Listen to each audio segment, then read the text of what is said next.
Nama saya Johnson Simbolon, tinggal di Jalan Jambon 3 nomor 4 Yogyakarta. Awalnya saya mendirikan usaha catering ini di tahun 98 di saat krisis moneter.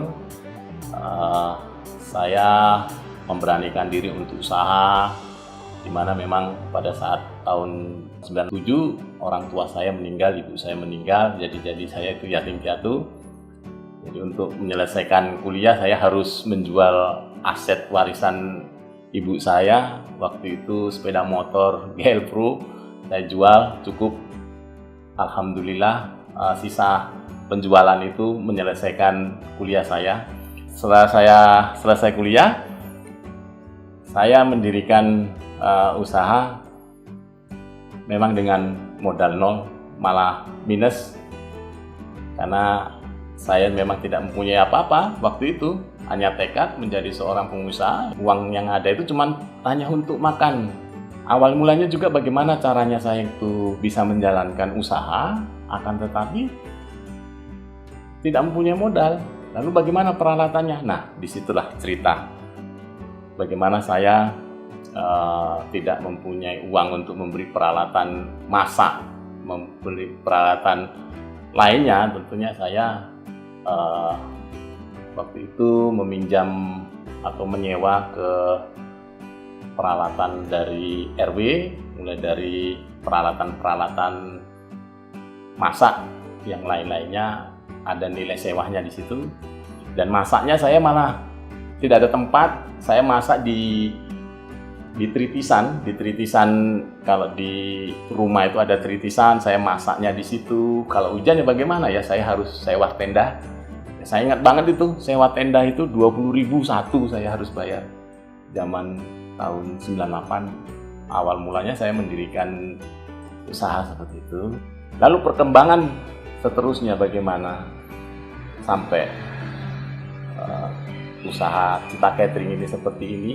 Memang banyak tantangan-tantangan dalam perkembangan. Di sisi lain waktu itu kita hanya segmennya itu segmen kecil, dan kita juga punya trik untuk pemasaran. Kita harus eksis dan kita juga harus bisa menang dengan pesaing-pesaing kita yang pemain lama dan punya nama besar, punya modal besar, dan mereka mempunyai segalanya. Sedangkan kita itu, modal kita bisa dikatakan minus. Bagaimana bisa bersaing? Saya punya trik untuk marketing waktu itu untuk ke masyarakat umum. Saya harus bisa menjual harga yang murah, tetapi dengan kualitas yang cukup bagus. Kita mengejar margin profit yang kecil di masa itu dibandingkan dengan pesaing kita yang ada di sebelah. Lalu saya masukkan iklan di media cetak waktu itu, di media cetak ternama di Yogyakarta, dengan meminjam uang mertua saya waktu itu, berupa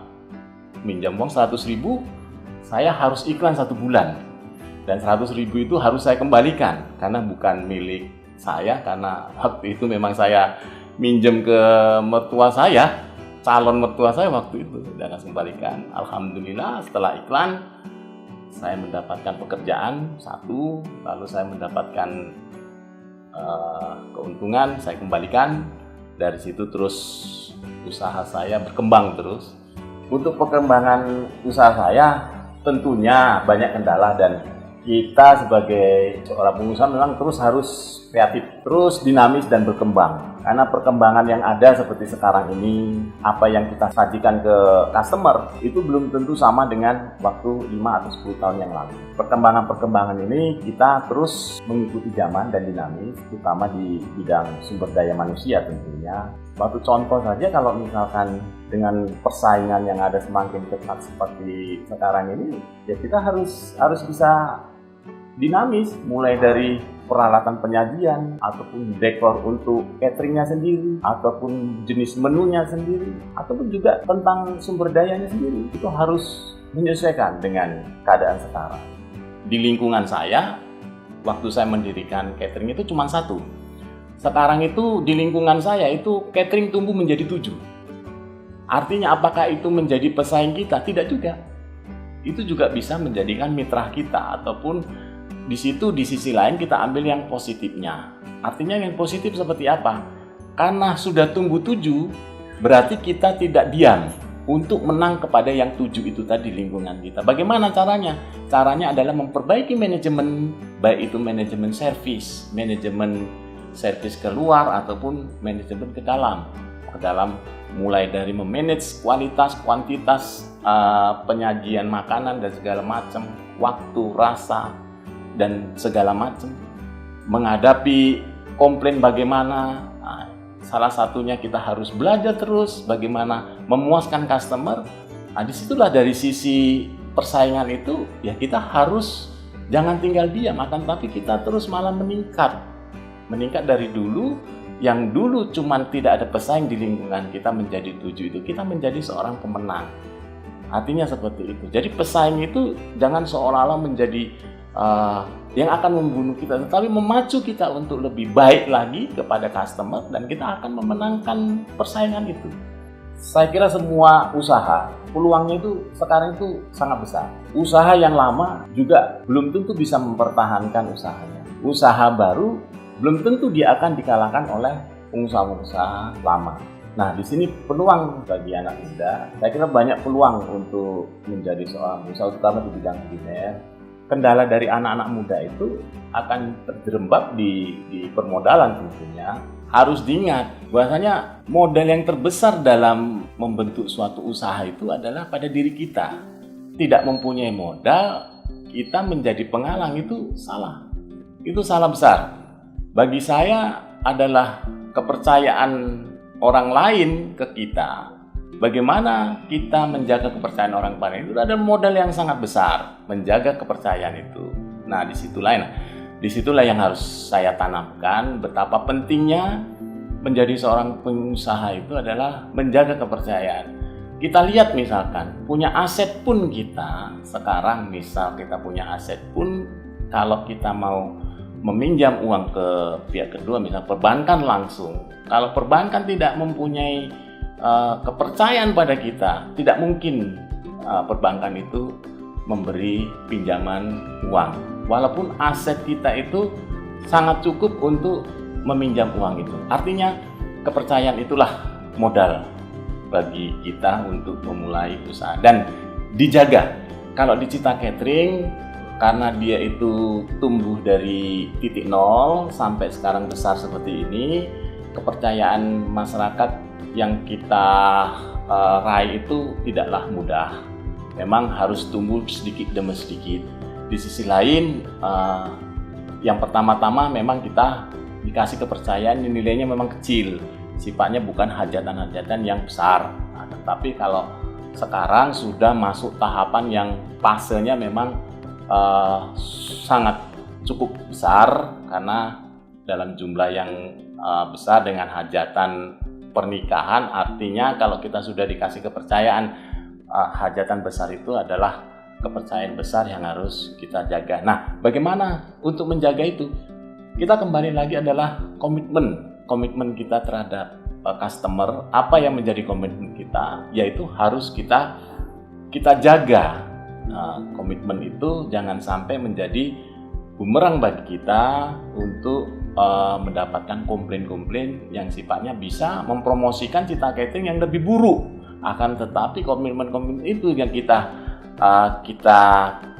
sepakati, kita penuhi, bukan komplain yang akan kita dapatkan, akan tapi pujian, dan pujian itu akan menjadikan harum nama Cita Catering ke masyarakat. Itulah kepercayaan yang kita dapat ke masyarakat di sisi dalam setiap eventan yang kita lakukan.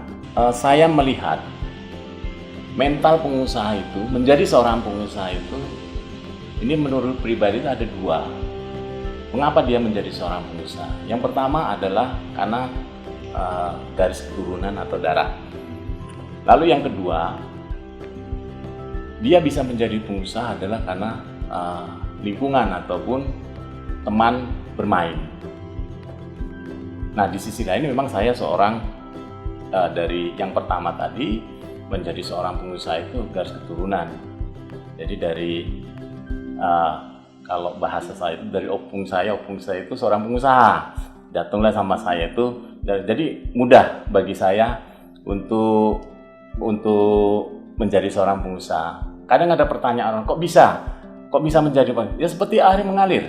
Seperti air mengalir, apapun bentuknya halangan dan segala macam di depan sana itu, kalau kita menjadi seorang pengusaha itu bisa kita atasi. Jadi apa kendala misalkan menjual satu produk A B? Kalau saya seorang pengusaha, karena memang darah saya, jiwa saya seorang pengusaha, bagaimana barang itu bisa menjadi uang? Yang paling terpenting adalah kalau pengusaha itu, bagaimana barang itu bisa menjadi uang, bisa menghasilkan uang atau benefit kepada kita. Nah, yang kedua, bagaimana menjadi seorang yang bukan aliran darah, dia bisa menjadi pengusaha. Tentunya disinilah bentuk. Kalau kita menjadi seorang pengusaha itu jelas mentalnya mental baja, apapun yang terjadi itu dia akan menyelesaikan. Karena dia bukan darahnya adalah seorang pengusaha, dia harus berkawan dengan lingkungan yang pengusaha. Suatu contoh saya buat ya. Contoh, seorang yang alim, dia berkawan atau berteman di lingkungan masjid, selalu di lingkungan di pemuda masjid ataupun alim. Tentunya kalau kita bicara peluang dia menjadi orang jahat itu kan kecil sekali. Akan tapi menjadi seorang yang baik karena dia lingkungan di masjid, semuanya kegiatannya di masjid, menjadi orang baik itu sangat besar. Begitu juga dengan pengusaha. Kalau kita bukan darah kita ada di menjadi seorang pengusaha, ya berkawanlah, bertemanlah sebanyak mungkin dengan seorang pengusaha. Itulah kuncinya. Dengan begitu, apakah kita menjadi seorang pengusaha? Peluangnya lebih besar dibandingkan kita tidak berkawan dengan pengusaha.